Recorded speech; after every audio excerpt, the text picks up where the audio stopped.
വിശാലിനിയുടെ പുതിയ എപ്പിസോഡിൽ സുസ്മിത പ്രമാണം മാറ്റിയതറിയാതെ തൻ്റെ പ്രമാണമാണെന്ന് കരുതി അതുമായി പോളച്ചൻ്റെ വീട്ടിലേക്ക് പോവുകയാണ് ശാലിനി.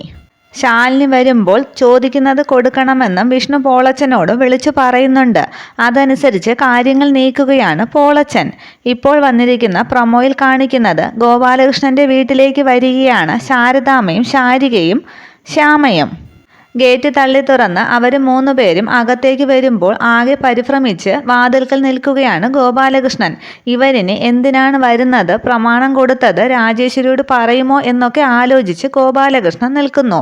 അതേസമയം വെളിയിലേക്ക് ഇറങ്ങി വരികയാണ് രാജേശ്വരിയും. ആദ്യം വളരെ സ്നേഹത്തിൽ ശാരദാമ്മയോട് സംസാരിക്കുകയാണ് ഗോപാലകൃഷ്ണൻ. പിന്നീട് പിന്നിൽ നിന്നും രാജേശ്വരി വരുന്നത് കൊണ്ട് ദേഷ്യം ഭാവിച്ച് ഗോപാലകൃഷ്ണൻ എന്താടി ശാരദയെന്ന് ചോദിക്കുന്നു. അതേസമയം ബാഗിൽ നിന്നും ലെറ്റർ എടുത്ത് നീട്ടി ശാരദാമ്മ പറയുകയാണ്, കല്യാണത്തിന് ക്ഷണിക്കാനാണ് ഞങ്ങൾ വന്നത്, ഇവിടെ നിന്ന് എല്ലാവരും വരണം.